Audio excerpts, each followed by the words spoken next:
Well, Harlequins must kick-start their stumbling campaign against one of the teams sitting near the top of the French rich list, Racing Metro. Can Harlequins mastermind what would be the greatest of escapes? Well, the tunnel must begin somewhere. It all starts with a trouser leg full of dirt. Time for the Quins to start digging, Ian Evans. We're not going to be sat here wondering what type of game Harlequins are going to play.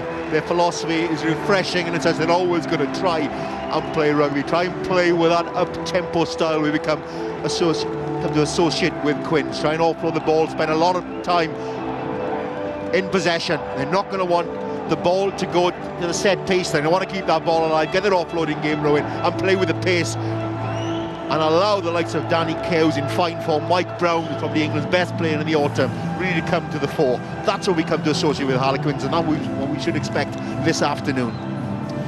Well, for Racing Metro, victory over Clement Auvergne in round one bolstered what is a poor Heineken home record for Racing Metro, and the Parisian-based club have historically been average in this competition, winning just 5 of their last 13 pool games. But this time, unlike Metro have given themselves a strong foothold in this competition, and they've really battled for the 6 match points they have secured. Maybe this is the season when Moneybags Racing truly arrive in Europe.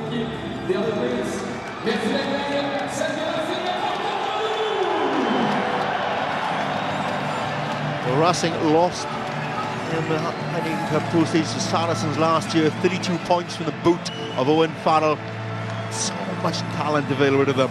Frustrating to watch at times, a bit more prosaic with a style, as you would expect with the two Laurent, Travers and Labitte, who coached Castres to the top 14 championship win last year.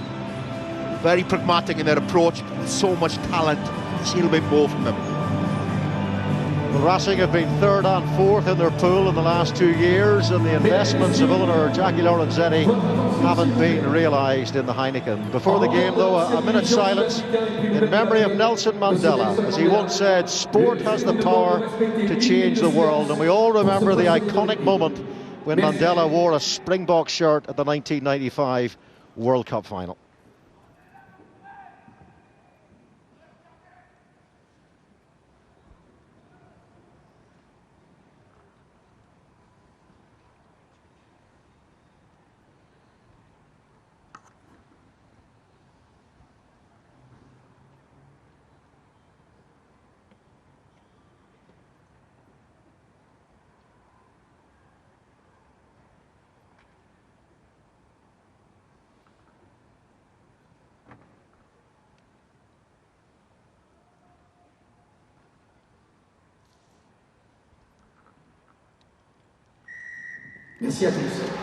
Well, there is Francois van de Berbe, and a particularly poignant moment in particular for the 5 South Africans in the extended Racing Metro squad.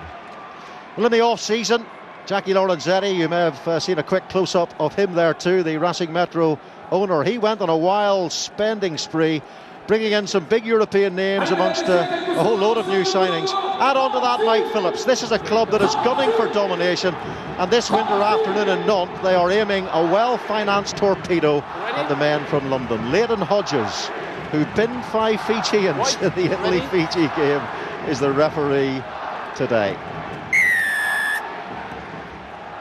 And it's Nick Evans who starts this one, and the Quins management team and coaching team, Conor O'Shea and Tony Diprose, were telling me that Racing are going to be up against Prestissimo today, a Prestissimo tempo, which I am assured is slightly quicker than Allegretto. Very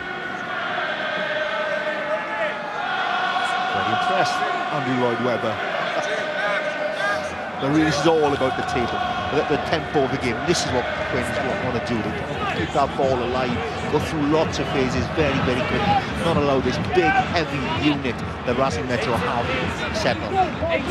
Yeah, Tony Diprose was telling me that well, he hopes Racing Metro have their running shoes on, because they are planning on moving this big pack around. Racing Metro do play a certain way. And of course, Quins have their own methodology as well, don't they? Luke Wallace takes the ball up close to the 22, and it's Danny Kerr in excellent form to Nick Evans, and an error there by Matt Hopper in midfield. The advantage going to Racing. And Matt Hopper was at breakfast this morning in the team hotel in his bare feet, and I was very concerned he was going to stub his toe against one of the tables, but he seems to have survived. Titi Déjeuner. Nervy start from both teams. Mainly did a couple of knock-ons. Hasn't gone to the rhythm yet. Well, this big powerful pack that they have. Racing Metro, a lot of shove coming in that second row from R03 and Francois Fantemerdi, whose brother was such a dominant force for South Africa this season in the Rugby Championship and in November. And it's picked up by Unkovo, absolutely gargantuan Fijian number 8. In goes George Robson with a tackle and just making a big enough impact to help dislodge the ball there. Now it's Maxime Machinot back after injury. He missed the November series. But Morgan Parra was the French scrum half, launched forward by Dombiel. Now it's Mike Brown, England's man of the series in November. Charlie Walker in late. Tom Williams failing a fitness test this morning.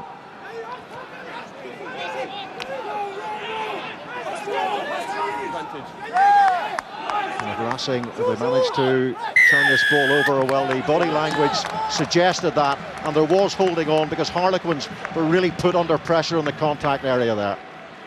Got isolated. That's what Quins can't afford to do, because they are Racing Metro do possess a heavy unit up front. Quins can't afford to be isolated. They want to retain possession. Well, Harlequins have lost their first 2 pool games, and the English clubs are like Tiger Woods. 2007 since they won a major. The last major winner was Wasps 6 years ago. And after Thursday's statement, they may never win another. And there's the infringement at the breakdown. And looks like Will Collier, who was penalised in there, his penalty count this season's well into double figures. Mostly at scrum time, though. This is Sarzetsky. Sarzetsky, and was that straight? Referee says yes. And here comes the drive. And they've got to disrupt them all. If you watch the game against the Scarlets, one Racing Metro maul went from 22 to 22, all of 50 metres. It is an incredibly powerful and concussive weapon for Racing. That drive got split there. Quins did well in defending that. This is Dumoulin. Could be a real target in midfield in terms of the crash ball for Racing Metro. They were working on that during the warm-up before the game here. Here is Dombiel. And the offload from Hernandez. Rather fortunately goes Racing's way. El Maggio playing at full-back tonight. And here is Machinot, or this afternoon I should say, early evening here in Nantes, taken on by Dumoulin. Fired out to Eddie Benarous, and here's Sarzetsky. 75 times capped by France, Dimitri Sarzetsky. Wait. The whistle goes again from Leighton Hodges. I've got a side entry here. Side There's entry. going to be time off. I want to check something back here. And he wants to go to the TMO to check something. Gareth Simmons Can you hear me? is in the box. Okay, where we had the last maul off the line out, went into just a second. Then it goes into a ruck. Can you just look at the clean out by Racing Metro number 5, please? In the Italy-Fiji game, Leighton Hodges went to the TMO an awful lot. The first half took 59 minutes. A removal of a player in the ruck here by Racing. Quins would want as But well in a any stop-start event, game. it's going to be a penalty to Quins there if there's nothing there. Yeah. That's fine, all right.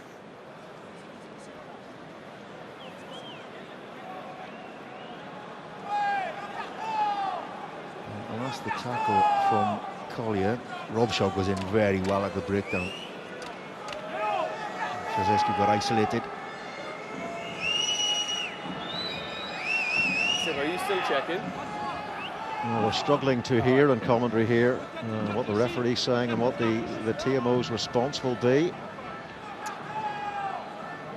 But as usual, it eats into our day. In the Zebra Ulster game last week, 6.5 minutes of the first half was wasted through visits to the TMO. Soon in Rugby Yarn, they're going to have to change the bus timetable so as people will get home in time for dinner. 3:40, 3:50. Games are taking longer and longer on the conclusion. be American football before long. It'll end up like cricket. You'll have to take a break for tea and buns. The players will be getting starving out there. It's the wrong footage at the moment, so we're waiting for the right footage. So I'm just checking the removal of a player by your number 5 here. Okay. In any event, you've gone off your feet and in at the side at the last ruck there. One of the issues is with this, Jan, as we know, working in television, that the referee has to really be very precise as to what he wants, or else the TMO doesn't know what he's looking for, and neither do the VT operators in the trucks around the ground. Busy trawling back through 4.5 minutes of action, now looking for this split-second moment from Racing. Okay, thanks. Well, it really did make a mess of that Italy-Fiji match in the November series. It was so horribly disrupted by situations like this, and there is the Time Lord, Leighton Hodges. Roland Travers looks on, a man who played in a Heineken Cup final for Brive against the man sitting to my right, Jan Evans, the losing final to Bath. It wasn't against me, I kept it I away didn't from see anything clear and obvious, but I just wanted to check, just because at the side of my vision. So I'll stick to my penalty to Quins here with Racing off their feet and in at the side, okay? Well, the natives in the crowd, and there's about 24,000 of them here in this 30,000 capacity stadium, just getting a little bit restless. And I think at last we're going to come to a decision, and it is for the original side entry, a penalty to Harlequins. I really hope this doesn't set the tone for this afternoon's game. Really, any speed and tempo has gone out of it. So Nick Evans kicks for touch, and what an excellent kick that is from the all-black out half. Super kick. They wanted now line out in the opposition 22. Okay. It's all about getting good ball off the top for Quins from this line out. Well, Dave Ward, superb last week against the Falcons, the man of the match in that game up at Kingston Park, and a beautifully worked little line out. And it was Danny Kerr coming in short from Dave Ward's feet. Here's Nick Easter. He had an astonishing game against Newcastle last week in the second row. He's moved to number 8 again this afternoon. Danny Kerr fires it out, and Joe Marler takes it on. Here's Danny Kerr again. Nick Evans firing the ball into the arms of Matt Hopper. There's been another knock on here. Matt Hopper hasn't had the best of starts in the midfield for Harlequins. George Robson just sorting out a few issues. Yeah, it has been a nervy start from Matt Hopper. Twice now the ball's been knocked on. Racing Quins had some good ball. Good work by Marler to create some good quick ball. And the whistle goes. Quins do a tackle a bit wider. They want to tackle those wider channels. They want to keep the tempo going in the game, get that offloading game going, but you have to retain possession to get that sort of pace. White ball. Over 241 miles to be precise from Cologne. Time off. That's nothing, because Racing played their first home game of the season in the top 14 at La Rochelle, which is 292 miles from Paris West. I think we may need a shirt change here for Bernard Leroux. And last season in the Heineken, Racing played their 3 home games in 3 different stadiums. Stade de France, Yves de Manoir, and here in the Stade de la Beaujoire. And they also played Saracens in Brussels. They're becoming rugby's Bill Bryson. It's number 7. Like a trouble, the brand new stadium being built in Nanterre in the Parisian suburbs. Spending a lot of money. Jackie Lorenzetti's invested huge sums in this team. He was 2 metres. Well, that new stadium, Jan, it's estimated to cost Racing 350 million euros. Arena 92, they're going to call it, and they've got the green light for that development, as you say. Synthetic, pitched, retractable, roofed stadium. Work to start apparently in February, with completion in 2016. Crouch! Bind! And then they won't have to live the life of a hobo and Set! end up in places like Nantes, which is a big rugby town. Very popular sport here. Big basketball town as well. Love their football, of course, with Nantes 4th in the top division at the moment. It's more glamping than being a hobo. Sort of budget. I think they're still well looked after. Mike Brown, brilliant in November. And 2 tries in the Heineken Cup already for Mike Brown, both against the Scarlets. That was one of the games, of course, that they lost at home. Tremendous performance that day from the Scarlets side. Here's Dave Ward. And again, they've worked an interesting line at option there, and it's Joe Marler who took the ball from the throw.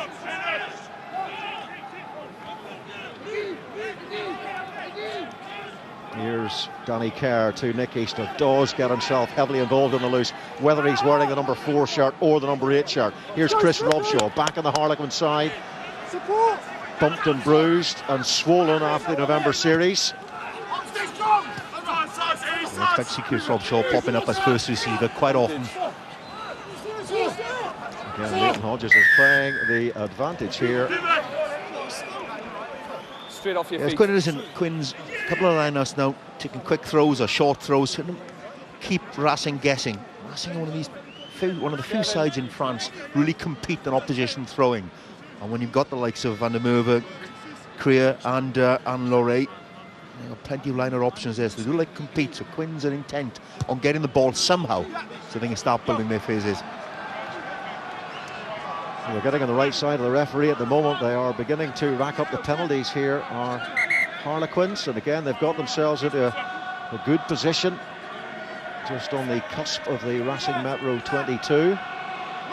And what sort of line-out option will they try here? This time it's more tried and trusted to the man who calls the line-outs at Harlequins, George Robson.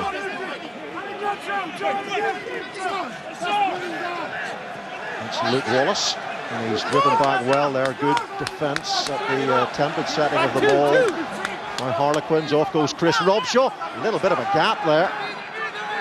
And on they go again. This is good work. Little popping offloads that they love so much here in the West of London club, and it's Robshaw once more as he receives the ball off the turf too.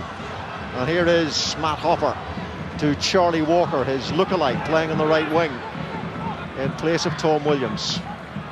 Danny Kerr wrestled to the ground through the middle there. Came Racing, so that is legal. But it's Harlequins who get the scrummage. They were moving forward in the opinion of Leighton Hodges. Yeah, they'd lost that ball. Charlie Murphy's did well to recover the situation. A lot of pressure at the breakdown coming through on Danny Kerr. And it was Wenceslas Laurie, and we did that November series, the French November series. How well did he play for France?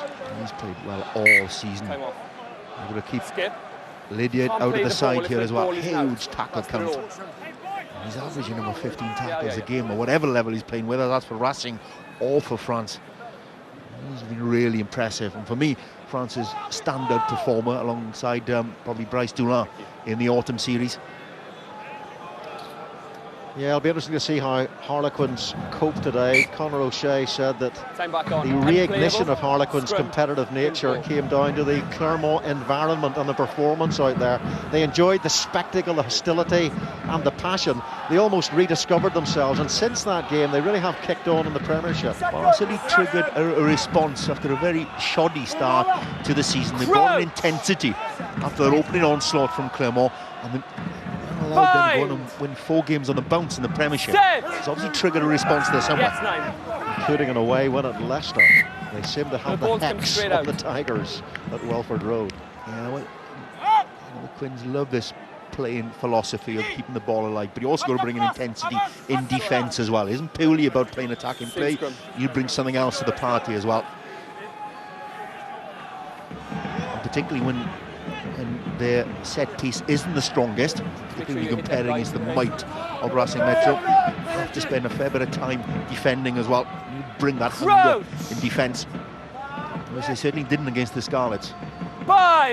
Danny Kerr to feed here, over 150 games now for Quins.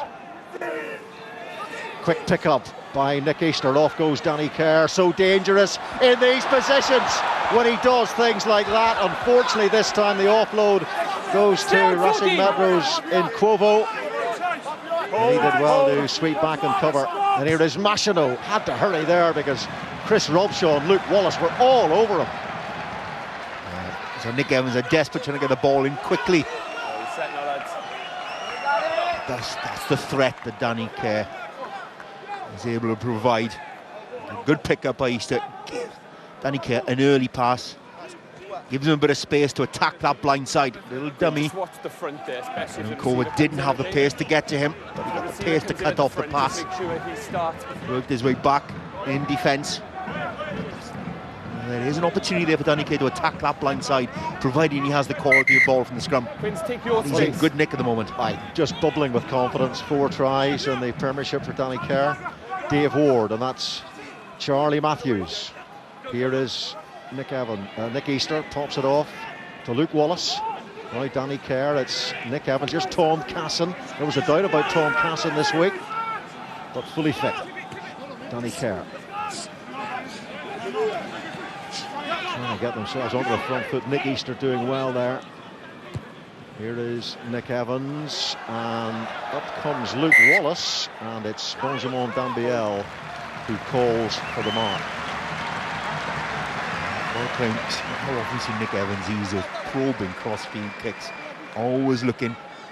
And Luke Wallace did well to maintain his width there, but Racing Metro were alert. Dambiel was there.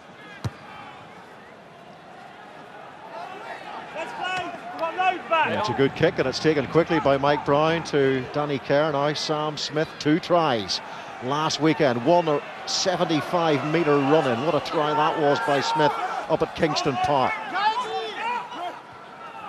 Now Danny Kerr fires the ball to Charlie Matthews, to Nick Evans now, to Tom Casson. Nick Easter was out there on the wide outside, and so too is Matt Hopper. But it's Benjamin Fall. Benjamin Fall is lightning fast, and Harlequins will have to work hard here to cover. It's Johnny Walker who gets back close to his own line. And he's done well there, Charlie Walker, to twist his body into the right position. No hands! Now can Harlequins get out of here? Danny Kerr clears away but doesn't find his touch. Now it's Hernandez, the Argentine. Look at the pace from Hernandez. Here's Marc Andrew. Marc Andrew on the switch and the knock on. And Harlequins look like they are going to escape here if Danny Kerr can get his kick away accurately. Well, he's giving it straight back to Dumbiel. That's the second time. Joe Marler makes the tackle. That's twice Danny Kerr's missed touch when he was aiming to find it. This is Eddie Benarous. A chunky loose head, and it's National to Fantamerve. Fantamerve is hit hard. Joe Marler, one of the tacklers. Here's Benarous again. Sets it for Machino to Dumbiel, to Dmitry Srzecki. Those locks flowing as usual. Perfect conditions out there. Sunny day all day. Crisp day here in the west of France. No hands! Machino to Luc Ducalcon. And again, there's 2 Harlequins tacklers there, both members of the back row, Easter and Wallace. It's a tackle! Benjamin Fall steps in at scrum half, and off goes Luc Ducalcon. Good work by Ducalcon. No, stay. Ball once more is the scrum half, and it's for Zetsky. Well, it's LaRue, numberless LaRue. And they're trying to hold him up here. It's a tackle, roll away! Great bullish strength of Nick Easter in there. Wasn't able to do quite enough, and now it's Dumbiel. Mike Brown is there. Will the ball bounce for him? And Mike Brown finds a little bit of space for himself. And it's Dumbiel who's back there this time in the sweeper role, and Mike Brown followed his own kick but put Dumbiel under pressure. It's Tom Casson away. Nick Evans. So there's loads of space on that far side, and Nick Evans identified it so well. This is Estebanez, Fabrice Estebanez, who was very lucky not to be sent off in the last round down at the Scarlets. Well, at last, a meaningful and an effective kick by somebody. Some pretty loose kicking from both teams, to be honest. That time, Nick Evans found the space. And this is the attempted grubber from Hopper. It was a difficult opening quarter. Looking for a lovely dink over the top. Again, kicks again. But great work by Charlie Walker to get across. Down, back up on his feet. Buys a bit of time for the Harlequins to get back and help him out there. Really good work. Benjamin Fall, very alert there. Pass to 15. Picked up by Joe Barler. Ball was out, hands are on. No, the ball was out there, so It's a tackle, roll Racing were away! able to compete. White! Use it! Will Collier, tight head prop, standing over the ball. It's all pretty turgid stuff in there at the moment. They have to generate some pace from somewhere here. That's Chris Robshaw. In goes Danny Kerr. Now Nick Easter once more. Charlie Matthews on his shoulder. It's a tackle! Charlie Matthews just back, a couple of months out with a shoulder injury. Nick Evans now to Mike Brown. Good feet by Mike Brown to beat the first defender there, Wandre Creer. And off they go through Nick Evans. Here is Hopper, now Luke Wallace. And he's been out in those wide channels in the early stages. The Harlequins flanker. Nick Evans to Tom Casson. Casson, little show of the ball, then the offload to Collier. That's good work. Now George Robson. Easter tries to clear out. Danny Kerr is there for Nick Evans. Nick Evans sees a gap. Brilliant by Nick Evans. Astonishing from Nick Evans, and that's the rip-roaring individual razzmatazz that Nick Evans can produce. Excellent try by Quins that time. So a couple of instances then of flooding that 10 channel. He saw Mike Brown looking at the inside pass off Nick Evans. Good ball retention, went through a lot of phases there, pulled in defenders, and that created the gap. I think Ben Arous really all at sea defensively, no idea. Even had his back turned to Nick Evans at one time. And Nick Evans isn't going to turn down an opportunity to attack that channel. Good step and had the pace to get away. Really good play by Quins. Good interplay between backs and forwards, offering themselves support. Just under a minute. And again, looking for that wide pass. A call came in. Danny Kane knew where the passes needed to go. Drew Nick Evans onto him. And again, isolated prop forwards in those channels. Well worked try. A jagged right angle sidestep from Nick Evans there. All out wide. And he's been in good kicking form as well as Nick Evans. A run of 13 in a row was ended at Newcastle Falcons, but his return was still 6 from 7 at Kingston Park, and all 7 points delivered by the former All Black out half. It's all about the pace of the ball from the phases. It doesn't allow time for that Racing Metro to reset. They're uncomfortable with that pace of ball. And that's when tight 5 forwards really feel all at sea. Is that Prestissimo? Dumbiel with the restart. Oh, it's gone miles too far. Does he have an excuse? The Racing player's not used to the dimensions of the non-pitch. Well, it was so far out of play. It's probably quite a lame excuse. Option taken is the scrum. Poor restart. Dumbiel. Straight out. Well, Harlequins, they lost 33-26 at home to Scarlets in round 1, then 23-16 in Clermont. Step up. Fighting back. And my goodness, how they fought back after conceding 3 tries in the first 25 minutes. It took a late Nick Evans drop goal to secure a very hard-earned losing bonus point in the end. Very stopped that opening 5 minutes or so. Quins really have controlled how this game has been played. It's exactly what they wanted to do. Danny Kerr off a good solid scrummage. Now Nick Evans with a probing little dink forward, and surely there was a knock on there by Hernandez. And El Maggio wasn't just so magical. Very lackadaisical. So that was an advantage.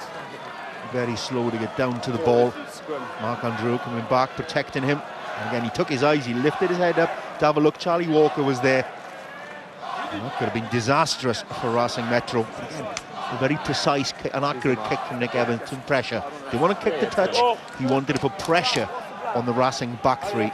I'm not sure his teammates would have appreciated. Not only did he knock the ball on, and then he tries to flick it between his legs, with Harlequins being afforded the advantage. Crouch! It's a superb position now for Harlequins if they can attack off this set piece. Set.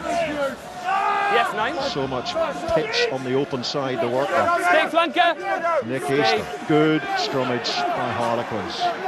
Excellent work against this big Racing pack, and they're going to get a penalty from it. Scrums have gone really well for them so far, because if they'd been a facet of the game, they would have been concerned about going into this. With that heavy, tight fight from Racing Metro. Shot. Under pressure. And they've decided to go for the points here. Yeah, the ball's been good. Fairly settled it. Nick Evans at the back, and he's been really impressive so far this season. Played in the second row as well as number 8. He's always got that skill set that can transfer back and forth. With plenty of control there. Oh, from both front rows are up.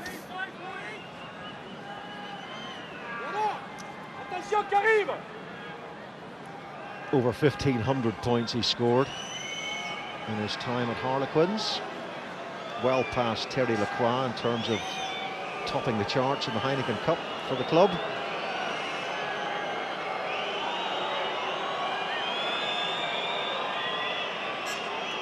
Eight from 9 this season. Here's his record in the Heineken Cup following that conversion of his own try. Can he make it 10 individual points for himself? Oh, he's getting very selfish in his old age. Racing Metro nil, Nick Evans 10. Really good start by Quins. Really, other than that, a couple of errors, Racing Metro haven't really. They try to capitalise on an error from Hopper, but really they haven't brought anything else to the party. Really subdued performance considering they're the home team. Dombiel with a much better restart this time, but well taken by George Robson. Danny Kerr to Chris Robshaw. Absolutely right there, Jan. He will pop up at first receiver as he does. You run on, yeah. Frequently, Danny Kerr's kick into the arms of Hernandez. And now here's Improvo. He's almost 20 stones. He'll knock most people out of the way. Nick Evans was the first speed bump there.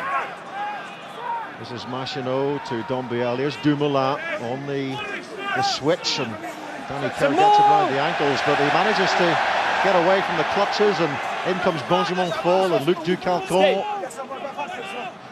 Machinot to Swarzetsky. Machinot, Dombiel, little dummy, and here's Wenceslas Lorre, and he makes the error. And there was a double knock forward there, and forcing this Racing side into errors, and they do seem a little bit lacking in focus. You're right. Yeah, they're not really forced. They're totally unforced, to be honest. There was no real pressure on Lorre, and he can't be lacking in confidence among with this season he's had so far. And when you have an opportunity to run at an outside half, Nick Evans, back row, should be really desperate to hold on to that ball. But they look disjointed. Now, whether that's because 2 new coaches and so much influx of players, 19 players now come into the squad, 19 have left as well. And I mean, that's not much trying to integrate, that's practically re-engineering a squad. It's been a rather flabby performance so far from Racing, lying 8th in the top 14. 1-7, lost 6, 9 points behind the leaders Clermont. So the good scrummage. Nick Evans to Tom Casson. Here's Mike Brown on the line. One for Sam Smith to chase. No, Hernandez! The ball bounced horribly for him, and he wasn't helped by his footing there either. A semi-slip from the Puma. No, leave it! Machinot, what a poor pass that was, and well, pressure all over the place there in defence for Racing Metro, and they're not doing themselves any favours. You can use your feet, nice don't kick touch that a player. Brown. Kicking to create pressure, turn the opposition, turn the back three. They're not kicking a touch. They're forcing these errors, and these errors are flowing from Racing Metro at this moment in time. Watch the front this time, okay? Dombiel, despite the poor pass, did very well to pick it up off his toes and get them out of there, but not very far. So here's Dave Ward. This time they go to the tail. It's over 15, 1 man sack. Dave Ward waits and picks. And he makes it a couple of important meters there, Dave Ward. The ball finds its way back along the ground. Wasn't particularly well controlled, was it there? Good yards gained by Ward there, though. In difficult circumstances. Lots of defenders, good 2-3 yards. Good work by Nick Easter. Very explosive from the base of that ruck. Pretty dodgy pass, well picked up by Tom Cass, and then he's scragged away by LaRue. Still Quinn's ball though. Back. Danny Kerr to Nick Easter. If you watched the Falcons game last week, he threw one amazing reverse pass from a line-out to Sonny Bill Williams in a forward shirt. Who would have believed it? They managed to slow the ball down a little bit here, Racing Metro. But they're still being put under vast amounts of pressure by Harlequins. Making good yardage round the fringes though. Good 2-3 yards every time. They've got a penalty advantage coming their way again, have Harlequins. So a real chance here to put a lot of scoreboard pressure on this Racing Metro side in the first half. Nick Evans to Casson. Oh, it's opened up here for Casson. He finds Hopper. Hopper! Did he manage to dive his way over the line there and get the ball down? And again, in the middle of that was Nick Evans.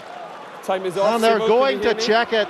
And have Harlequins taken advantage of all that pressure that they are exerting on this Racing Metro side? Mark Andrew came in to try and stop him. And look at Hopper. Does he do enough before he goes into touch? Well, it's close. Oh, I think might have been his right knee, might have touched across the touchline as he placed that ball down. This is whether the frame catches it or not. Advantage over. Beautiful pass by Nick Evans, though. Got your chance. Advantage is over. It's only got to be the point of the ball before any part of his body touches the white line. Oh. And I think Gareth Simmons is going to rock and roll, which is the technical term for what they're doing with the pictures. Oh, that's touch and go, that one is. It's like a very blurred frame there. The ball touches the ground before his leg crosses the touchline. He's over, mate. Yeah.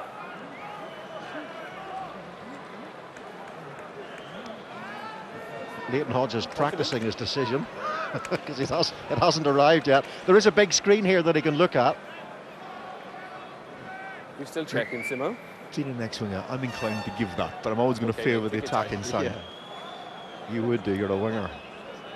It's the way he threw himself in the air there to give himself, if you like, a little bit more airspace before the defenders got to him. And we saw Corey Jane try one of those against France in the autumn.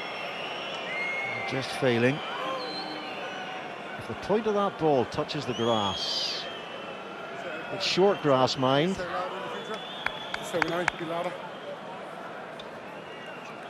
And it's a hairline decision for Gareth Simmons to make. It's just in between frames, isn't it?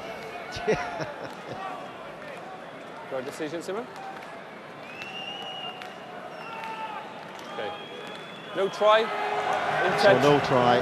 White line Hodges, out. you probably saw him rehearsing his decision before it actually came, but he was right all along. And Sarzetsky finds Francois van der Merwe. Off goes Nkovo. Sublime pass there from Nick Easter. A lot of that pressure came about. All the yardage they were gaining around the fringes. Good quality ball. Allowed them to attack wider. And they're still able to maintain the pressure. Some of the work, Jan, they're doing in the tight, not just in the scrum situation, but these mauls, again, they've turned the ball over. I'm really surprised at how passive this Racing Metro side is. I expect a bit more intensity from them, and it's been sadly missing from their perspective, and Quins are able to enjoy that aspect. Time back on, scrum, Quins. Yes, I use the word flabby. I think passive is a much better description. What he head on? Again, we've seen some good solid scrums from Quinn so far. Good attacking position. made for Danny Kerr. You see he's casting an eye over towards Charlie Walker. Set! Yes, 9. Stay flanker. Another really solid scrummage to work off for Nick Evans. And it's Upper coming in the clash, and he's driven back now. Danny Kerr looking down this blind side for Mike Brown. And they've got a little bit of a problem with this pitch here at Nantes. A couple of players now have slipped while trying to change direction. And a man who doesn't have to change direction at all is Nick Easter. He just ploughs straight through that Racing defence. And a big shock is possibly on the way here. Wonderful angle and pace onto the ball from Nick Evans. And a little pirouette as well. As we see Marchino in some discomfort on the floor there. Okay, again, good ball retention, great pace as well. Important. Good flat pass, decoy run from Rob Shaw, pulls out defenders and allows Nick Easter to plough over, and he takes Dumoulin and Marchino with him. Really impressive start from Quins. And Nick Evans converts. Well, this French side, Racing Metro tonight, they're a little bit creme brulee, hard crust, but rather soft on the inside, it would seem. At this moment in time, I'm not even sure the crust is that hard. It's really passive. It's a defensive display. Too many yards being gained by the ball carrier. Long way back for Racing. Oh, they've done it again. Did the ball go straight out? Gee, the basic errors here. Well, it's incredible, really. Option. So look at the body language of respective teams. Quins on their toes, as you would expect. They're leading the match 17 points up to Racing. And the body language of Racing, they're on their heels, their shoulders are slumped, they start arguing, lots of talking going on. Very alert. Very alert to any particular opportunity. On their toes, going forward in the tackle, going forward, carrying the ball. Always looking for the quick pass for the options, just to keep Racing guessing. Racing are scratching their heads at them. We're trying to find a way into this game. Don't want to get too crystal ball here, but with Racing at home next week and Clermont at home, and then an easy trip down to the Scarlets, yes, of course. It may still be on for her. I'm teasing you. Here's Nick Evans.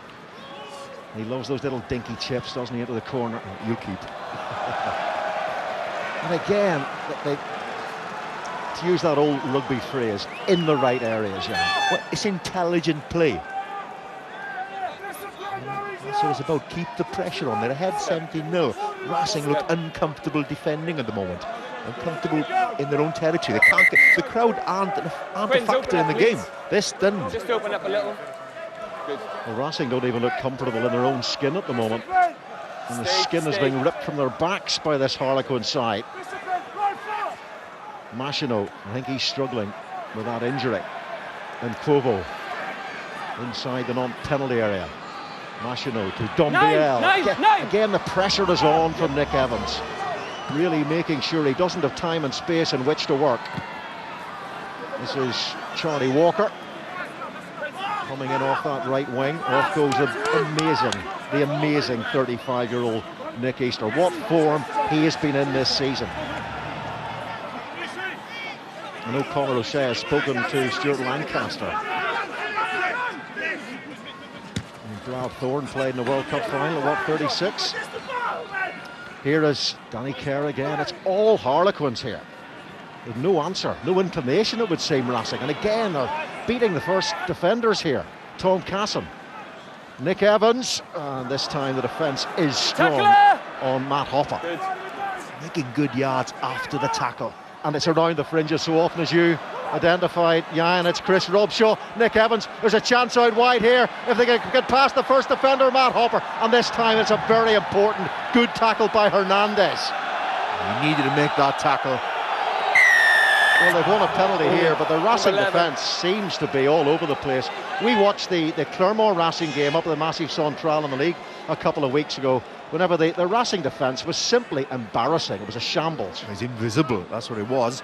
They're missing their first up tackle time and time again. You miss your first up tackle, that allows Quins to play the offloading game, which keeps the pace going, which means the Racing defence can't settle. And they're not used to playing this type of tempo game in the top 14. And they want time to bring the defences back, give their big, heavy unit an opportunity to get their breath back and set. Really disappointed in the number, as you just said, number of first up tackles they are missing. Good yards beyond that first hit. And the amount of first up tackles they missed in the Massey Central in that Clermont game, well, it was staggering. They were 40-0 down before you could blink. 40-0. Racing Metro, big money Racing Metro. And now they have made a big breakthrough. Dumoulin. Here's Marc-Andreu. He manages to control the ball pretty well with his foot there, Andrew, who scored the only try of the game in the Racing Metro Clermont game in round 1. Leighton Hodges looking for some assistance here from the touchline. Second one off. Was there anything more than a knock-on? And the decision is no. Hernandez just back from injury, a torn thigh at fullback. It's Marc-Andreu, though, who was heavily concussed in that Racing Clermont game, who's gone down injured. Yeah, very distressing when you saw Marc-Andreu at the end of that game. He looked out for the count. And a very brave player. And a very capable try scorer. He's barely touched the ball.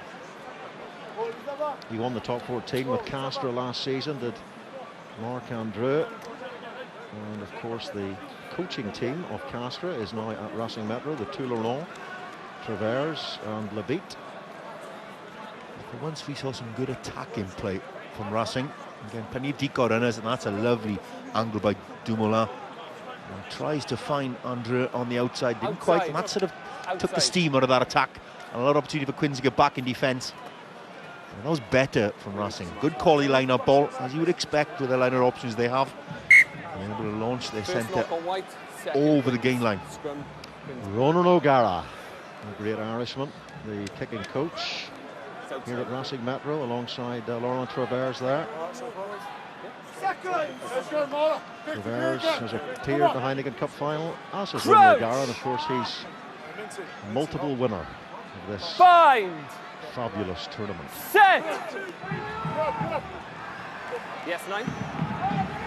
Coaches would be disappointed with the inaccuracies in Racing's game, really, and a lack of intensity. Back foot, you've got to stay back foot. Well, how well has this scrummage gone in the first half for Harlequins? Here's Nick Easter. Stay. Danny Kerr, George Robson. Francois Fontemerve makes the tackle. His brother made a whole host of tackles in November series and the Rugby Championship. He was quite close to the top of the tackle lists. Here's Benjamin Fall. And Fall does look like the player who potentially may be the most likely to break down this Harlequins defence. It's a tackle! Racing needed to keep their width there. He came in tight for that ball. Dombiel, he's seen a gap here, and Dombiel is through, and it bounces off the arms of Nick Evans, but it goes now to Francois Fontemerve. He looks inside for support, and it's taken by Estebanez. Estebanez to Unquovo. Here's a man to give you a front foot ball. The big Fijian number 8, if he can keep hold of it. Now it's Machino, and it's Creer. Here's Swarzetsky. The game beginning to open up here, and at last some impetus from Racing Metro. Machino into a cluttered midfield. Luc Ducalcon. They're playing with 14 men at the moment, are Racing. They have a man down injured, Machino, and it's George Robson in the guard position who does his job. Here is Dumoulin. And now Estebanez to Marc-Andreu, and Marc-Andreu has managed to scamper away from the first attempted tackle. It's Dombiel as the player who's down injured, and it goes to Nguovo. Roll! Oh, and stolen, Dave Ward. Chance to attack from deep here. Here's Mike Brown. Off your feet, Blue! Sucking all the energy out of this big crowd here tonight when that happened.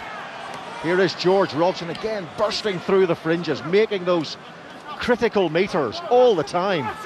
Mike Brown again, trying to shake his way through the defence. Danny Kerr, Nick Evans, it's bounced to Dumoulin. Falling fortuitously into the hands of the Racing centre. Estebanez to Dumbiel. No, it's Marc-Andreu. Marc-Andreu, and the cover is there from Johnny Walker, is it?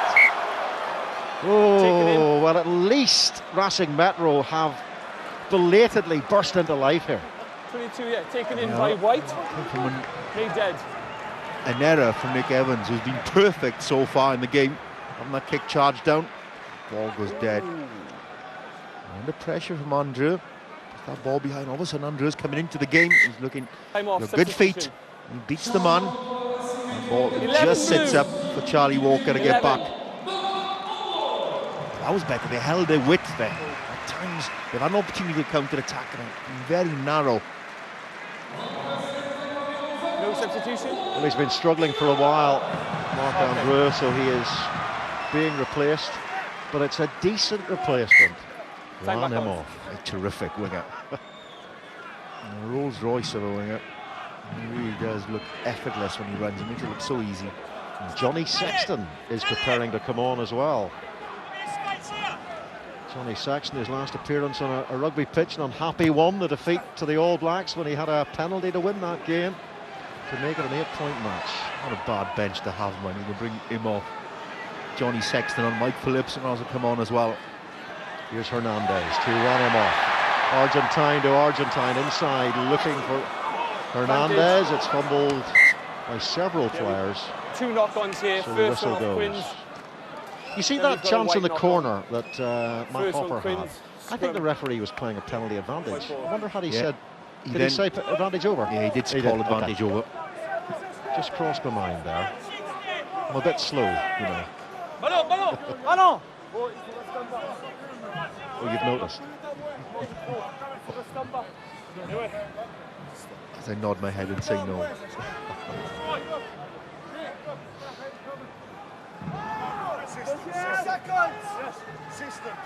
Queens want to see this to half time now. 17-0 is a very healthy lead. Racing in pretty decent shape in this pool. They opened up with a 13-9 win against Clermont-Cologne. And then 26-all against the Scarlets when they came back from 23-10 down. Off goes Nkovo, Chris Robshaw. Tackle release! Twice Premiership Player of the Year. And England captain makes the tackle. Dumbiel again. He loves that little dummy, doesn't he? Managed to get him through the first line of defence a few moments ago. Here's Machino to Swarzewski. 17-0 would be a great cushion to take into the shed at half-time as Ducanton goes on for Racing. Turnover, no problem. And a turnover ball here, and Luke Wallace pounces on it. Oh, but a penalty. 8 off your feet to secure. Penalty as Nick Easter comes off his feet. And Machino attempting to go quickly, but 8 little off your scrum feet. half, 11 times cat scrum half is going to be called down. No, time is up. Krzyzewski asking whether he can go for touch until the time is up. Is this within Machino's range? It might well be in Hernandez's range. Well, Johnny Sexton is stripped and preparing to come on, it seems, but he's not on yet, so he obviously can't kick it. And Dumbiel looks as if he's kicking this. And that's because Machino's taking a blow to the leg. Ironically, that penalty came from a turnover that Quins had managed to secure. Looks a lot of tea in Marc-Andreu.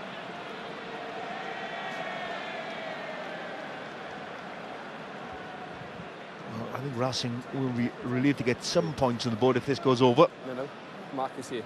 Oh, what a healthy lead for Quins. Fully deserved as well. They played this game exactly how they wanted to play. Got some great kickers on the bench. Johnny Sexton, Ronan O'Gara. Unfortunately, one of them's retired. But he's on the pitch now, standing behind Dumbiel.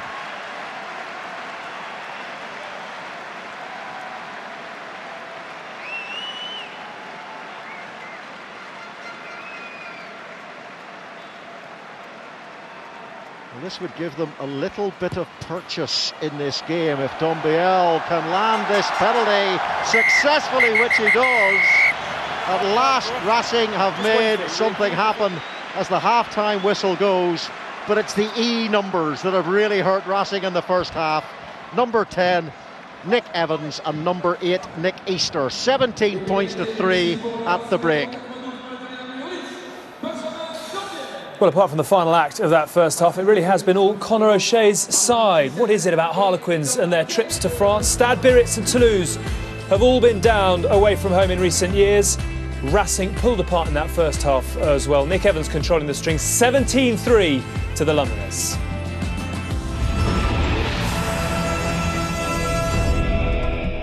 Evidence of the first 31 seconds, quite a bit. But yet again, at the breakdown, in the contact zone, Harlequins have prospered. And yet again, this Hezerski been turned over.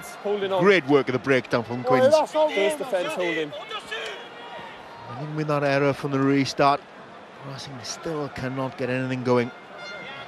You can saw the evidence there of the influence of Sexton at 10 man. Very definite, very purposeful, but they couldn't get any points at the back end of it. It's going to be a battle, this, between Nick Evans and Johnny Sexton, two of the finest 10s in Europe. Yeah. But Racing Metro, they've actually got a very poor home record against sides from Britain and Ireland in this competition, losing to Saracens twice, Cardiff, London Irish, 12. Edinburgh and Leinster since their first appearance in this Heineken Cup in the 10-11 season. And now it's Harlequins' turn to change a player, and it's Tim Molinar coming on in the centre. 17 stone, New Zealand-born ex-Gloucesterman who's made quite an impression since he arrived. Yeah, gets the ball over the game line, very strong. Dave Ward to try score Nick Easter. Here's Nick Evans, now Chris Robshaw. Arms out again from Leighton Hodges. It's at the feet there of Danny Kerr. Slow ball, Luke Wallace to Nick Easter. Now Dave Ward. Really busy. It's Dave Ward. And it's Danny Kerr. Across comes Hernandez this time. The bounce is rather more time than it was towards the end of the first half. But there's an offside decision here, and it's potentially in a kickable position for Harlequins, and you fancy it 17-3. First score of this second half, should it go Harlequins' way, could be pretty important. Made the tackle. On the scoreboard first and take away the 3 points that Racing were able to gain right to the end of that first half. You mentioned Dave Ward there, he's really impressed me in this game. He's made good yardage every time, even with slow ball, getting beyond that first tackle. The penalties here, because it's on it's on the 10-metre line, 10 metres back from Nick the line. Evans, who was man of the match in the 2011 Amlin final. Johnny Sexton was man of the match in last season's Amlin final. In a Leinster shirt, of course, then. Good call, Gwyn, thank you. Well, his kicking form has been excellent in recent games, putting together long sequences of success.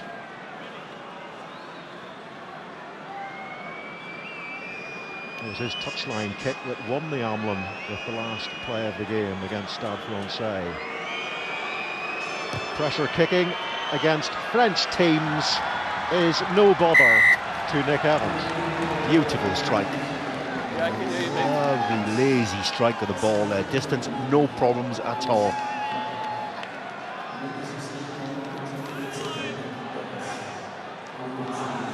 Johnny Sexton's going to have to work hard for his team to get them back into this match now. It's looking rather ominous for Racing Metro, and looking very bright indeed for Harlequins if they can maintain their concentration in this vital next 15 or 20 minutes. Off goes Robshaw, he's just the man for that. Again, they make those crucial couple of metres around those fringes.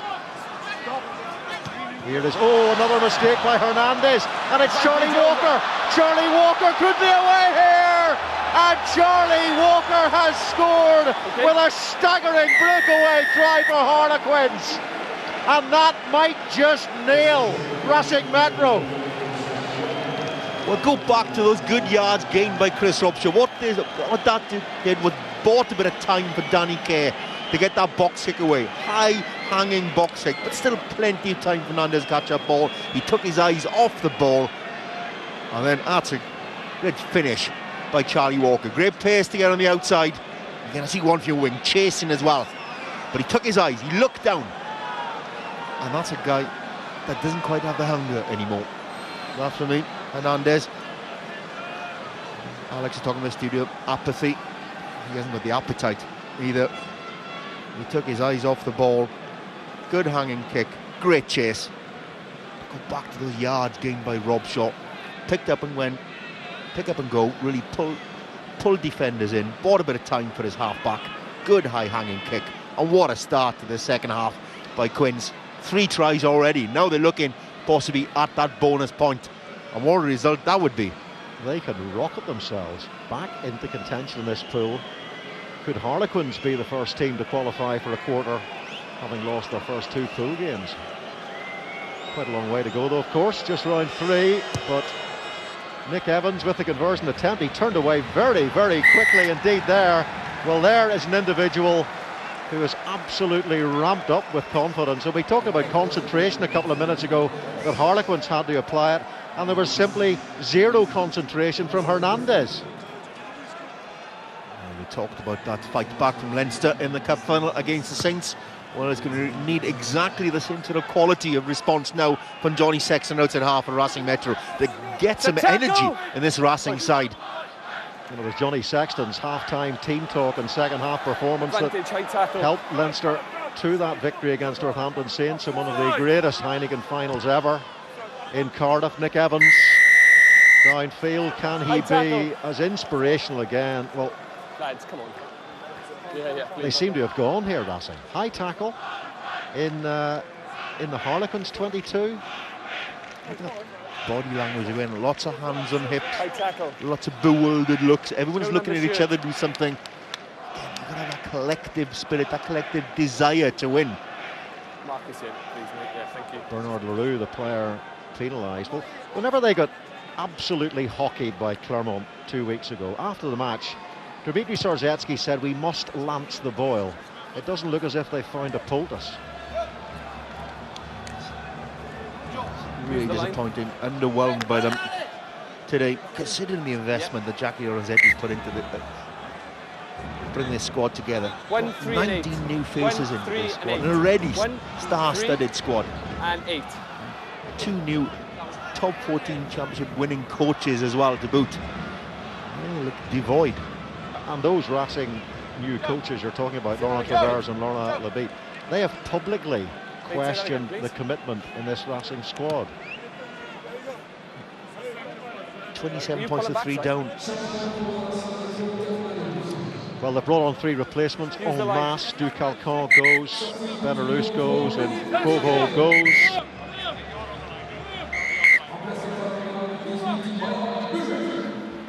So can someone inject some inspiration into this Racing team? And of course, the team to talk about is Harlequins, and how brilliant they have been in taking advantage of all of this. Off goes Johnny Sexton, just the man to get things moving for Racing Metro. Here it is Machino, and then there is yet another unforced error by Racing, and it was Wandre Creer on this occasion. Knock on. No advantage coming. I think Van der Merwe is struggling to see. His one eye's closed. Forward, scrum. This moment in time with the scrum cap on as well. I think he's struggling to see that pass. Patience on the set. We saw then what Sexton's going to bring. He leads the attacking line. He gets across that gang line. You know he shows great leadership on the field. You know he's not going to sit down, take this sort of performance. King Kagashvili is on the loose head berth for Racing, and Brian Mujati, another man who's experienced a Heineken final. He was binned in that final 2 years ago, was the former Saints tight head. Good. Don't hold in. Here is Nick Evans. And for once, he misjudges the distance, just gets his geometry slightly wrong. Overcooked kick that time. It's on the first half. He did that so often to great effect. You know, it's 27-3, and just watching how slowly the Racing players, including Sarzetsky, walked to that lineup. Ponderous. Stay 15, stay. Charlie Matthews, brilliant. And then Luke Wallace, lovely pass to Nick Evans.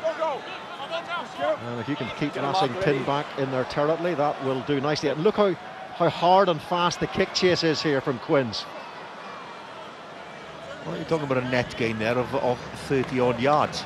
You know, and look at the forlorn faces of the management team there. Laurent Labitte not looking happy, and neither is Laurent Travers on the touchline. They look like they've just had teeth removed without anaesthetic, those two. But as a player gets treatment here, I mean, this is beginning to remind me of a game a couple of seasons ago when Harlequins recorded one of their most famous away wins in the Heineken. And it happened in France, 31-24 in the big stadium in Toulouse. Mike Brown was one of the stars that day with 2 tries. Nick Evans orchestrating as always with 16 points. And I suppose you'd be putting this result in maybe that sort of category. They haven't got the Heineken record of Toulouse Racing, but they're a big team, big money team. That performance, and also performing in Tolman as well against Munster. Nick Evans taken by Hernandez, who was then taken by Matt Hopper. This is Machinot and Sexton. Quick hands to Benjamin Fall, but there's been just a little fingertip knock on there. The difference on if he was playing for Leinster, the player outside him would be ready for that pass, knowing that Johnny Sexton's capable of taking a given a pass at that pace. But they're just not on the same wavelength. You know, they're totally different, sort of diverging sort of philosophies in this side. Some players want to play a very slow pedestrian game, and other players want to play quicker. And at the moment, there's a huge join between the two. And if you bring a player like Johnny Sexton across, you've got to expect him to play that type of game, because that's his natural game. Let's look at Brian Mujati there. Is he bigger than he was at the Saints, or is he just wearing a tighter shirt? Anyway, he's going off. He's injured. He's just back from injury, Brian Mujati. So Ducalcon is on. Looks like he spent some time in the gym during that layoff. And he faces another one. So they could go quickly here, but early push. Deciding that they will. Push. The first one was an early engage. That's the difference, okay? Scrum take. They will have another scrummage, and why not? The scrum has gone so well tonight. Wait for the set before we go in. You know, and sort of counted your sort of perception how things would go in the set piece. It would favour Racing Metro with a big unit. I'm really impressed with how Quins have responded to the physical challenge we expected from Racing Metro. Crouch! Yeah, that win against Munster and Tobin Park was at the end of the knockout stages when they won the tournament. And they achieved that despite having Nick Easter sent off towards the end. And Nick Easter then knocks the ball on. Maybe you heard me. Here's Johnny Sexton to Dumoulin. Dumoulin fires a long, bouncing pass, but Leighton Hodges doesn't like it. If they got to that point, they would have been, but they didn't. It was a forward pass on the first pass, he says. For me, okay? Yeah, not enough of an advantage for Leighton Hodges. It's a knock-on. Well, if Racing play like this next week, it's going to be a given for Harlequins at the Stoop. And as I said, they have Clermont coming to the Twickenham area. Clermont beating the Scarlets with a try bonus point earlier on today. And suddenly this pool could be absolutely reopened. If they get bonus point, bonus point, try bonus as well as the win, it takes them up to 7 points. This is 3 points off the lead. You're back in this. It's a very surprising performance from Racing, because they'd started this pool pretty well with that victory and then the draw at the Scarlets, where they really fought back hard from a very difficult position. They were 13 points adrift quite late in the game. Girondeau, the replacement, picks up Benjamin Fall, and now Johnny Sexton. Here is Hernandez. Hernandez tackled by Hopper. Girondeau, good spin by Girondeau. Charlie Walker tackles him. Here is Clare. And now it's Imhoff. Ron Imhoff scored 2 tries in that wonderful game here in Nantes last season against Saracens. Dumoulin and they've managed to strip the ball away. Dave Ward did extremely well to offload it. Oh, didn't he just work really hard there? George Robson now. He's tackled by Dumoulin, and they're in and over the ball here at Racing, so they're going to have to clear out quickly here, or Harlequins. Get off, says Danny. Tim Molyneux, man of the match on this Harlequins debut at Welford Road. Now Mike Brown, and it's LaRue, numberless LaRue, who makes the tackle. Kerr to Nick Easter. Needs a little bit of support coming in behind him here, which he gets. Timed beautifully. Now here's Nick Evans, and it's Molyneux again on that angled crash. Danny Kerr, Hernandez, the Racing fullback, clears away in the direction of the touchline. And that's Charlie Walker, score of that third try, remember. They need another one for the bonus point. Good work by Charlie Walker, known to his really quick feet in this Harlequin squad. First action's done. The penalty has been conceded. You've got to stay on your feet. Beyond the ball on his hands. You've got to hold your own body weight when you come in. A good feat by Charlie Walker. Beats the first man. Give his team an opportunity to get there to win the next phase. But you've got to hold your own body weight when you go in there.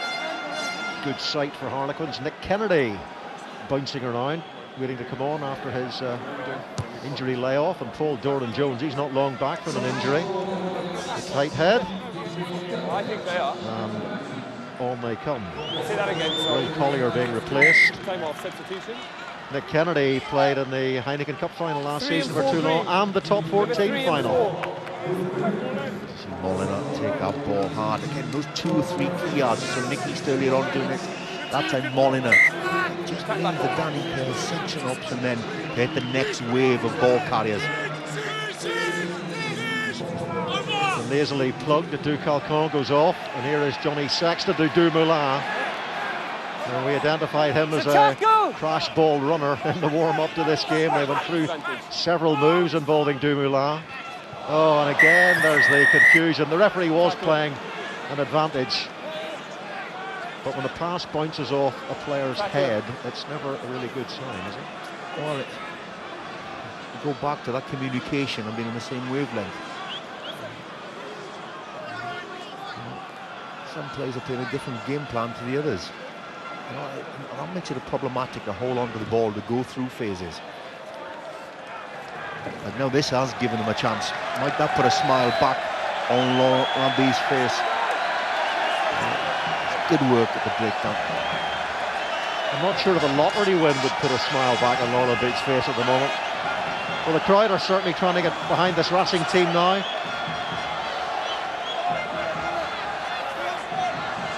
Again, they're slow to the line out, even though they're in a good attacking position. Here's Sorzetsky, and it's a good take by Francois Van der Merwe. Can they give themselves some sort of foundation in this game? Racing, you feel they've got to score a try here if they're to do that. From this good attacking position, Johnny Sexton, this has to be defended! And it was Wanimoff coming in, looking to grasp the ball, but not quite. And back they come for the penalty. But the plus thing for Racing, at least Imhoff and Sexton were on the same wavelength. And the same lovely kick to the corner. Totally different, Chris. Totally different. Well, have taken that. And probably saw Charlie Walker out of the corner of his eye coming in to put the hit. And Mike Brown is there as well to come in.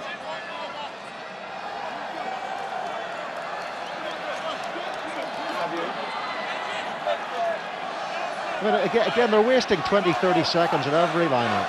It's laboured, ponderous. Sorzetsky, Girondeau takes it. In comes the drive. Can Harlequins negate that drive? It doesn't look very likely at the moment.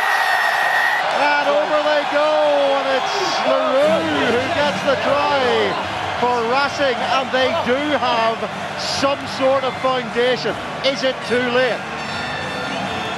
At last, and we see some energy from the crowd as well. And they need something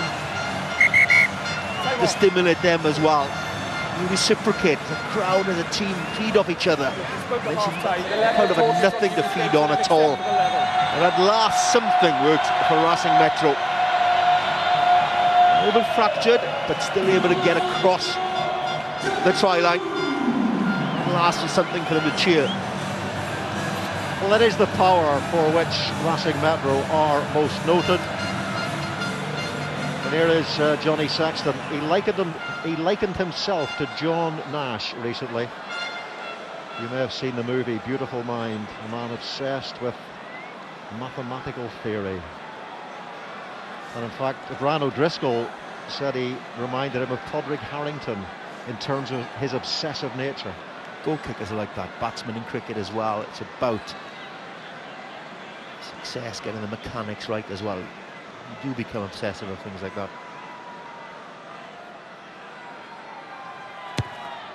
Johnny Sexton. Unfortunately for him, it's a miss, and well, his last kick was with not long to go in that New Zealand game at the Aviva Stadium, which would have given Ireland an 8-point cushion. And how he deals with that mentally could be important as well. We were talking to Ron O'Gara about that before the game, yeah. He's probably better off being here in France as well, away from the scrutiny, away from the tension on the back of that loss to New Zealand. Heartbreaking loss for Ireland. Which is what Rod said. Yeah, and no man understands better what Johnny Sexton's going through than Ron O'Gara. Well, he's certainly going to have empathy for Johnny Sexton in that situation.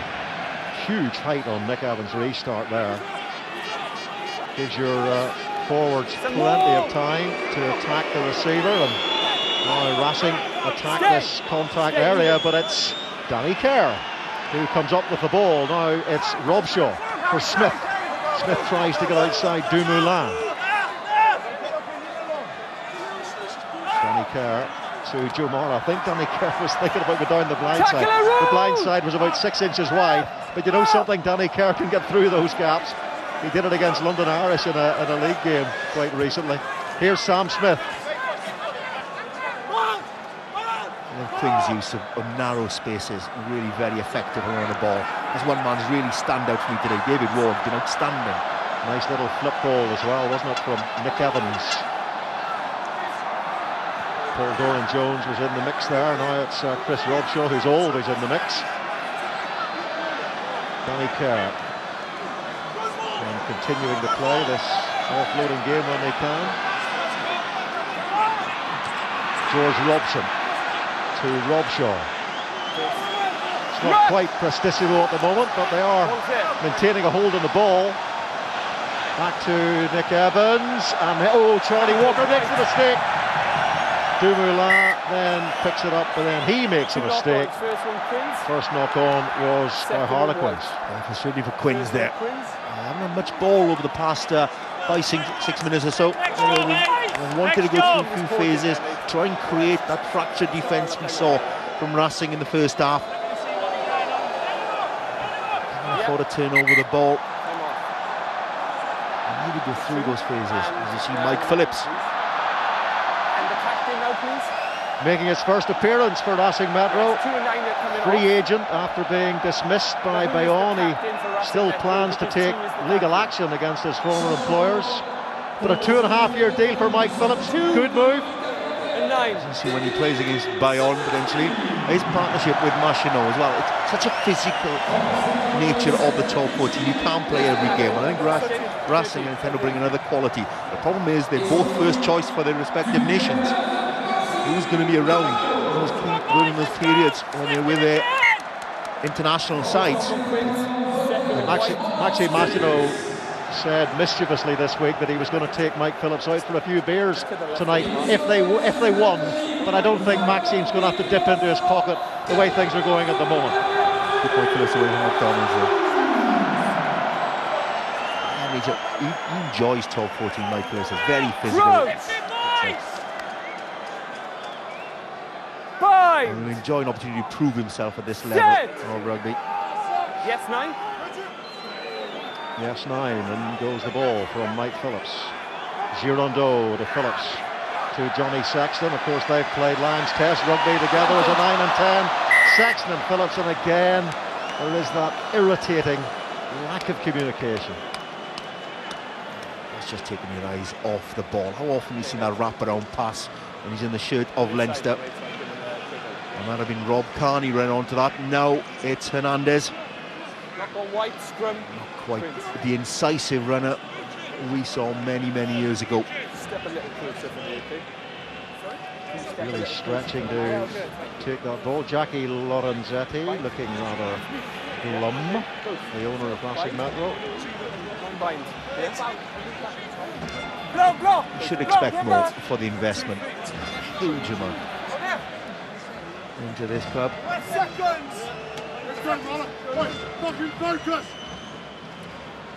Crouch! Bind! So Zetsky's been replaced by Virgil Lacombe, a top 14 winner with Toulouse. That again shows you the depth in this Racing squad. Both sides crabbing. Both sides crabbing. Stability immediately. Harlequins continuing their good form, having won their last 4 matches in the Premiership, climbing from 7th to 4th in the process. So they're a confident outfit, and that's despite a long, debilitating injury list. Although they are beginning to get some players back. Nick Kennedy you saw there, and Joe Gray is maybe a week away from returning. George Lowe out for the season. Jordan Turner-Hall still injured. Really do well to get the shirt of Dave Ward's back. Really impressive. Early. Leighton Hodges becoming frustrated and giving the penalty Escalation for the early engagement, as he says, escalation Second time. of a previously committed offence. They've been warned a few times now.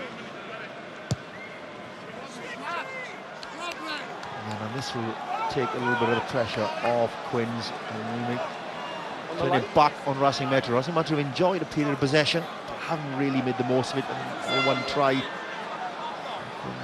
Now have an opportunity to finish this game off potentially.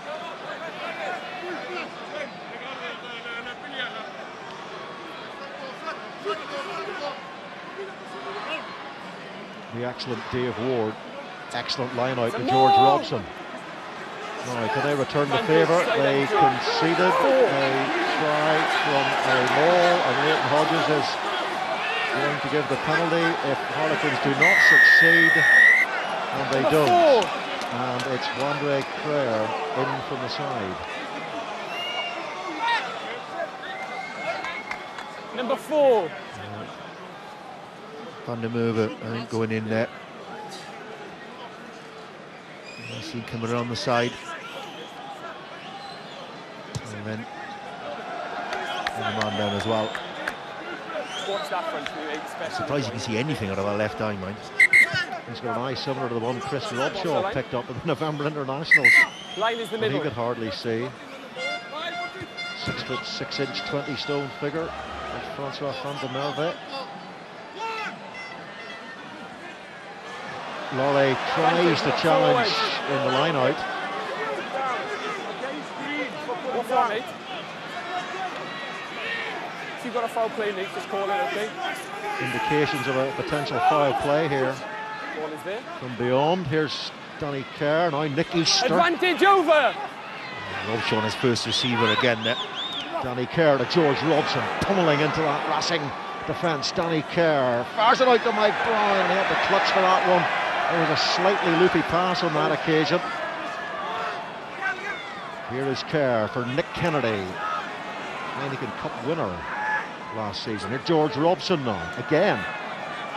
Robson carries.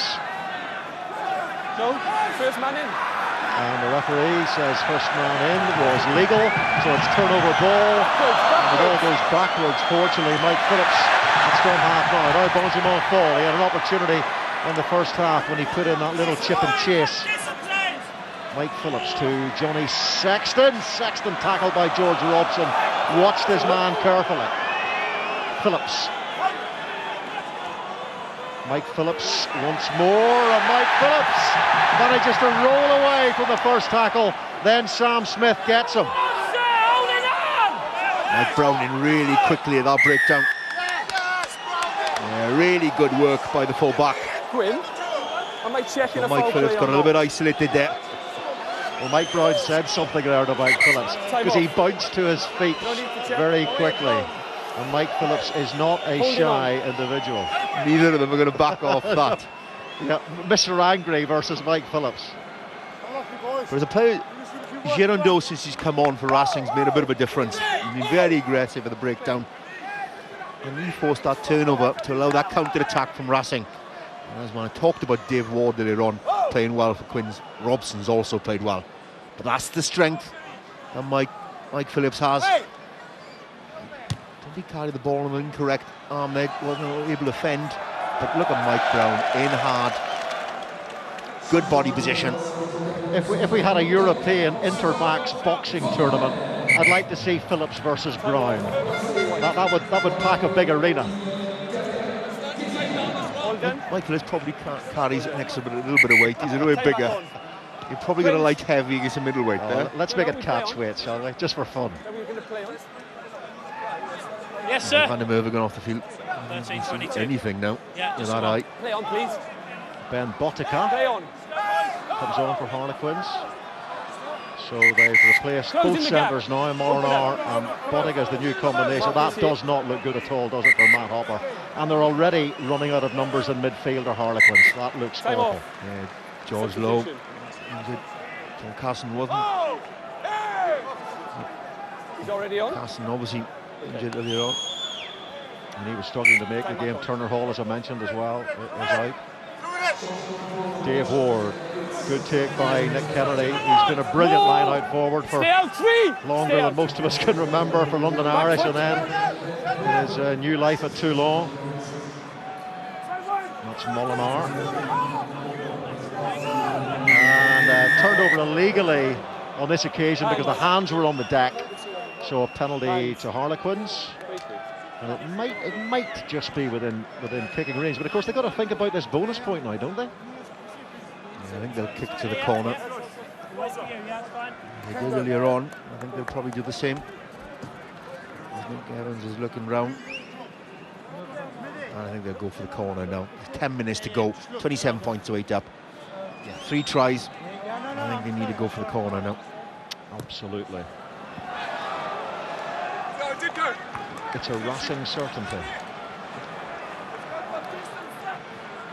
It's just so natural, isn't it?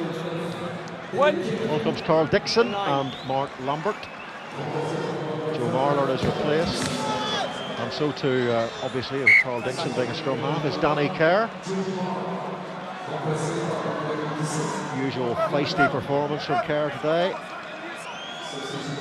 He's 17 stone, man from Masterton in New Zealand, and he's a hard gent to bring down, is Tim Molinar.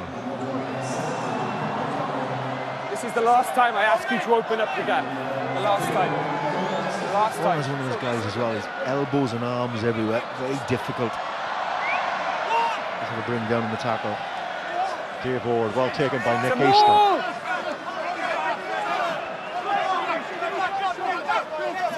No, it's a maul. It's a maul. Can they get the extra point, Harlequins? The win would appear to be secured. Through the middle. And they're doing it the physical way at the moment. Nick Kennedy.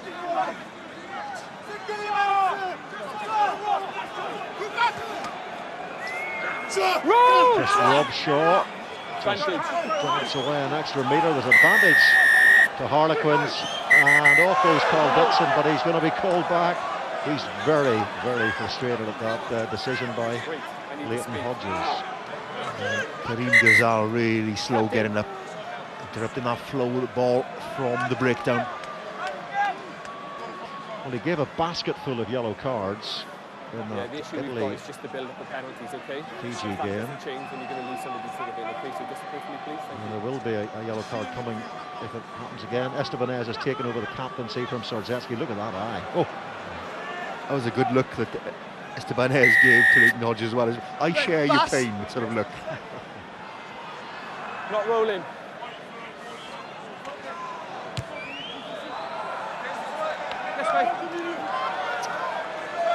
Now Dave Ward, big line out for him with this throw to come.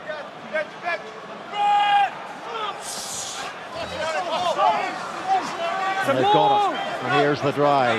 Can they set it effectively and efficiently? Here Harlequins, and get the 5th match point. Oh, they can! Extras delivered by the forwards. Thoroughly deserved as well. They really have shown great character here. Play away from home in Nantes against a team with so much quality in Racing Metro.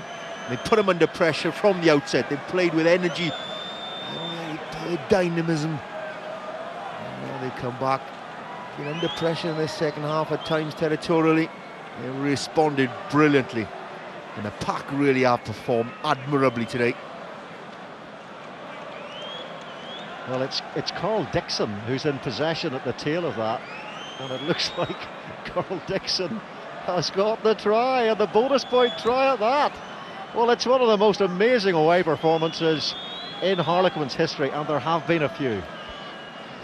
Talk about how poor Racing Metro have been, and they have been poor, but this has been an outstanding display by Harlequins.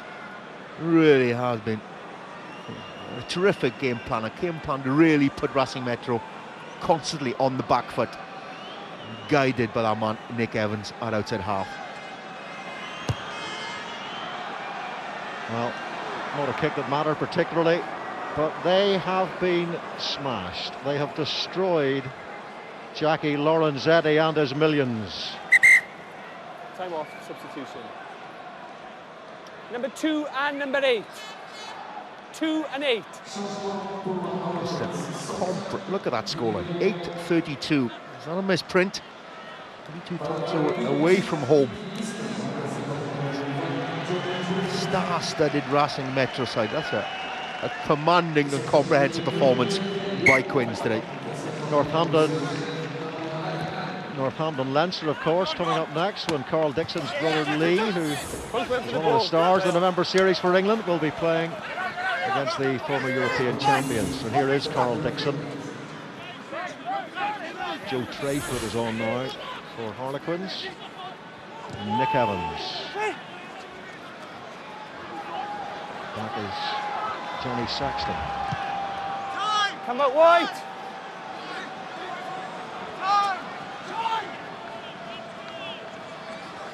Nick Evans. Quinn, stay. Oh, he's given that some welly. Don't touch too much. They're not going to bounce. No, just checked. Come on, please. It was all the way back. Yeah, the ball was still rotating when Hernandez picked the ball up and stretched his ball over the dead ball line. So it is a scrum all the way back. And that ball is still rolling. You can put your foot over the dead ball and it goes all the way back. It was unfortunate. Nick Evans took a hard bounce. Got checked in goal area, but it didn't. Again, 32 points to 8 up, 5 minutes to go. It really matters. Go back to the level of performance by Quins. You know, their pack in particular, Ward, George Robson been outstanding, Rob Shaw and Nick Easter, really outstanding performances. Even the set piece, Quins have been worried a little bit about the set piece going into this game. It's the size of the Racing Metro pack, but what the response from the pack. Really have stood up to the task at hand and provided the sort of quality ball that Danny Kerr, Nick Evans thrive upon. Plenty of time, plenty of space. They pick the areas. The kicking game's been outstanding. And he's got 4 tries away from home. A few tired old warriors on that bench. Crouch! Fine! Another immensely productive performance by Nick Easter in that Harlequins pack, but they're all getting used to it down at the Stoop, 35 years or not. And I think Luke Wallace has managed to get his hands on that ball there. Racing pile in to try and win the ball back. Oh, Luke Wallace is in there again. 5. But George Robson then comes off his feet, gives away the penalty. And Wenceslas Lore's taken a blow. Look at the time he's taken Racing Metro there. 32 points to 8 down. It's Scrum. It is pedestrian. Sixers won the ball. Lack of dynamism in He's their just game. gone straight on top of it. Expect so Good much more possession. from this Racing Metro side. I think who is still in this group Scrum option going into the taken. game. I think Laurie has an injury that requires a few deep breaths. Time off. No one's going to help him out there, man. He's on his own.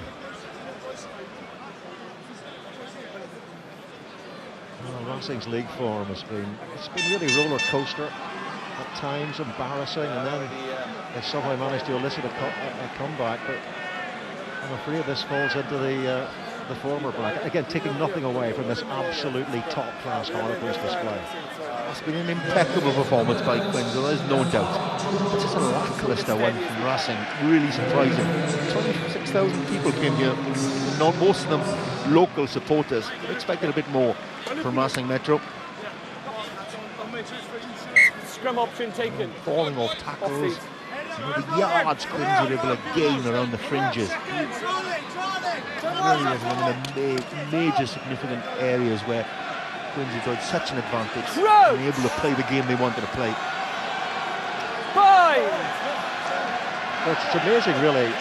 Racing's only home victory over a Premiership side in any ERC competition is a 1917 win over Wasps at Stade Colombe in the 6th round of the Amlin 3 years ago. So there you go. Cursed. Very passive. Crouch. In the Peace Corps. So passive inning. Bind. Set.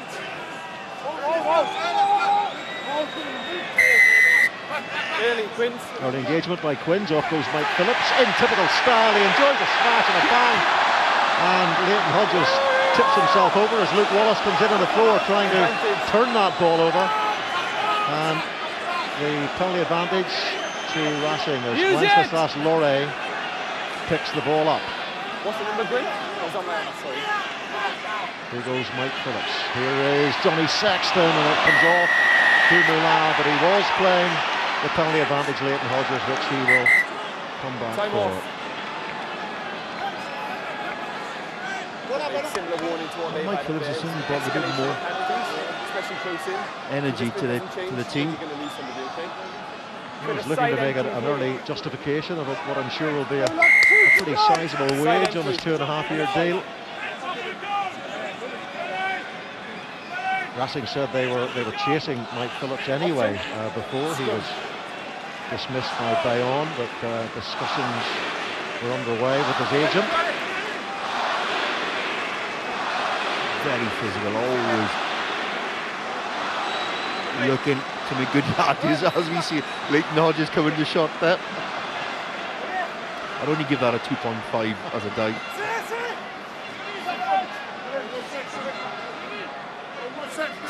But Mike Phillips get the Racing Metro supporters off their feet, on their feet rather than sat down.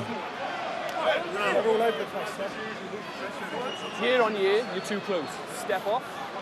You're almost in the set That's so position little before we to start, get on okay? their feet for today. Paul Doran-Jones just being spoken to there by Leighton Hodges. Step up a little from here, okay? Brand I new will front give you the row for space. Harlequins. Harry Allen's on, 21-year-old. Stand. Player added to the squad after Rob Buchanan's injury. Crouch! It's been an exceptional performance by Quins. To a man. Bind! Set! Yes, 9. So Phillips feeds. And it's a penalty, Straight and down. it's Girondeau who goes quickly. Girondeau, he tries to get the offload away, but it's snaffled up well. No, it's off the foot, off the foot. And Harlequins have it through George Robson. Use it! So well done again, getting the ball back off these big Racing juggernauts, but they're going to get put into the scrummage here with Use it or lose it. 15 seconds to go. You're going to need more than those binoculars to see any good news from your Racing Straight team. to deck on the in last this one. penalty. Well, plenty of good news for Quins though, and might this be a season-defining performance for Quins? Front row's gone Slow down. start of the season, Front but row's gone down. certainly gaining momentum in the Premiership, but also in the Heineken Cup now, and they're certainly back in this group. And reignites their interest in this Heineken Cup pool. Quite a few Harlequins faithful have travelled here to Nantes. Crouch! I'll bet we're glad they did so. Chris Robshaw and 5. his teammates take a bow. Set! Yes, 9. Girondeau again picks up, and it's intercepted by Chris Robshaw.